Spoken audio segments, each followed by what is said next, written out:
Hello friends, मेरा नाम जयप्रकाश शर्मा है। आत्रेय ब्रदर्स चैनल में आपका हार्दिक स्वागत है। दोस्तों, आज की वीडियो है पंचक के ऊपर।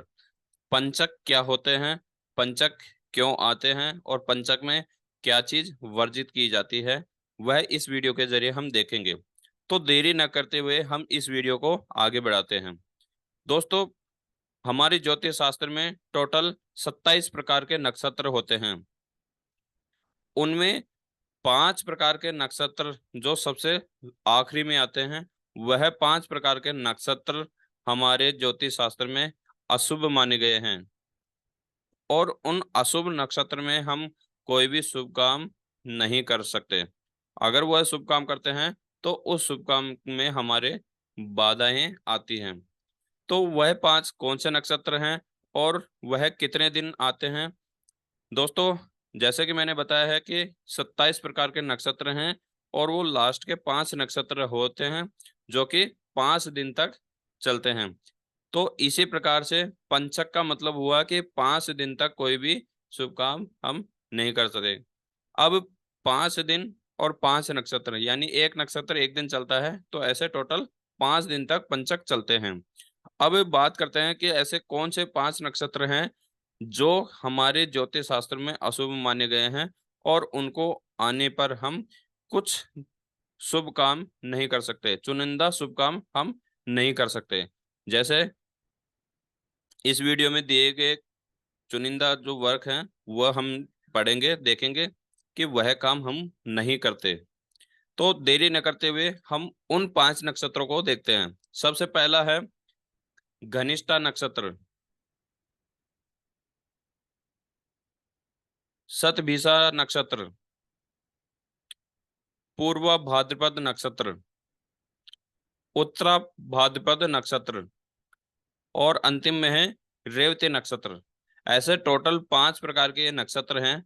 इन 5 नक्षत्रों में शुभ काम नहीं किया जाता। जो चुनिंदा शुभ काम है वह नहीं किया जाता। इसके अलावा भी कुछ ऐसी चीजें हैं जो नहीं की जाती, जैसा कि हम इस वीडियो के जरिए हम देखेंगे। तो अब कौन से ऐसे काम हैं जो हम इन नक्षत्रों के अंदर नहीं कर सकते? बात को समझना जरूर, क्योंकि पिछली कई वीडियो मैंने ऐसी बनाई हैं जिसमें व्यक्ति बात को समझता नहीं और कमेंट फटाक से डाल देता है। और उस कमेंट में इस तरीके के कमेंट डालता है कि जो बनाने वाला वीडियो, जैसे मैं वीडियो बनाता हूँ, तो उसका मनोबल गिरने लग जाता है कि पहले वीडियो सही से देखो, उसके बाद में कमेंट डालो, तो फिर अच्छा भी लगता है। अब मैंने जैसे 5 प्रकार के ये नक्षत्र डाले हैं। इन 5 नक्षत्रों में कार्य स्टार्ट की बात हो रही है। अगर आप कोई काम स्टार्ट कर रखे हो और उसके दौरान अगर ये नक्षत्र आते हैं तो आपको गलत प्रभाव नहीं देंगे, ये अशुभ नहीं माने जाएंगे।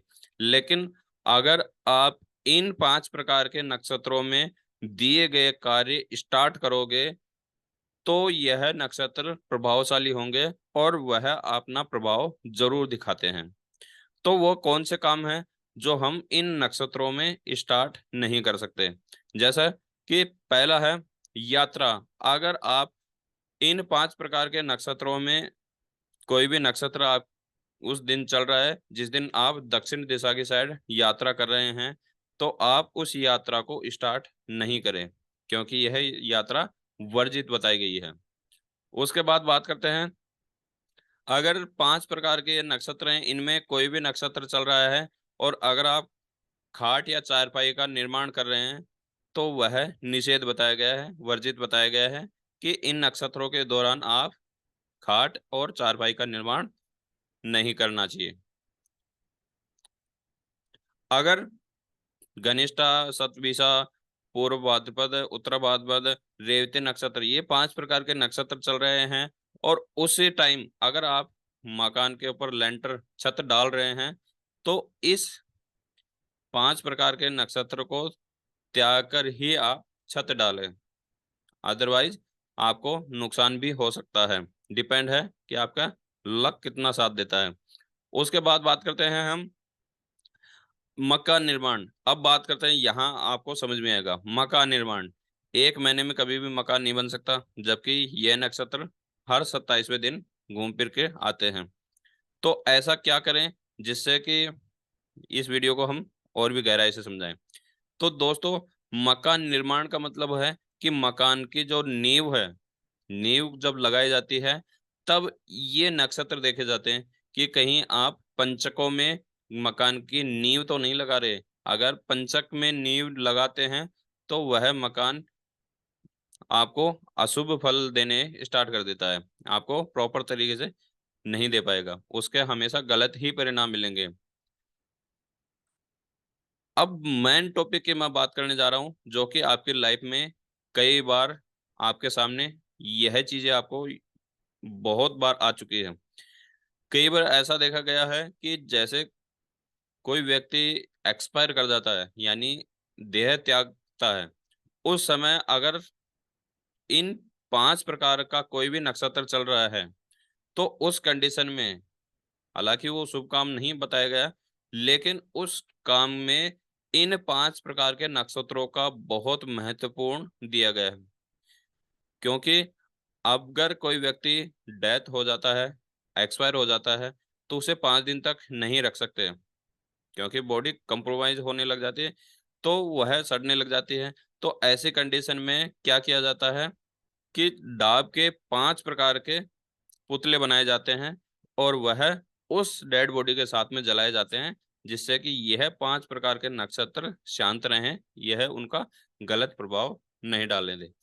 अब उसमें भी आप ये जरूर देखना कि जैसे कि कोई व्यक्ति पंचकों में तीसरे पंचक में एक्सपायर हो जाता है, तो उसके बाद में जो नक्षत्र चलेंगे, 2 नक्षत्र, तो आप उस डेड बॉडी के साथ में, उस डेड शरीर के साथ में सिर्फ आने वाले जो 2 शेष पंचक रह गए, जो 2 नक्षत्र रह गए, उन्हीं के पुतले बनाकर उस डेड बॉडी के साथ में जलाएं, जिससे कि यह पंचक दोष आपके उस जातक से के साथ साथ ही नष्ट हो जाता है। और उसी के साथ साथ जैसे उसका जब अंतिम क्रियाक्रम होता है, जिसको 11वां बोलते हैं, उस समय भी एक क्रियाक्रम होता है। तो उस समय भी इन पंचकों, जब व्यक्ति का डेथ होता उस समय जो पंचक चल रहे थे, उन पंचकों को भी शांत कराया जाता है, ताकि यह पंचक उ- उस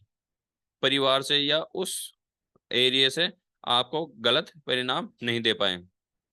तो ये है पंचकों का कार्यकाल और यह पंचकों का वर्जित काम। और यही पंचक सबसे मेन चीज देखे जाते हैं। और यही पंचक में अगर आप कोई भी काम स्टार्ट कर रहे हैं तो आपको आने वाली समस्याएं बहुत ज्यादा मिलती हैं। 90%। अगर आप कोई बिजनेस भी कर रहे हैं और वो पंचक में स्टार्ट कर रहे हैं तो बिजनेस ज्यादा दिन नहीं चल पाता है, वह बिजनेस जल्द ही बंद हो जाता है। तो पंचक का रोल आप अवश्य देखें, क्योंकि कुंडली में अगर ज्योतिष शास्त्र में पंचक नाम का जो 5 अशुभ ग्रह नक्षत्र हैं तो उनको भी आपको रेस्पेक्ट करना पड़ेगा। आशा करूंगा कि यह वीडियो आपको पसंद आई होगी। नेक्स्ट वीडियो जैसे आएगी तो आपके पास नोटिफिकेशन आ जाएगा। तब तक के लिए जय श्री राम।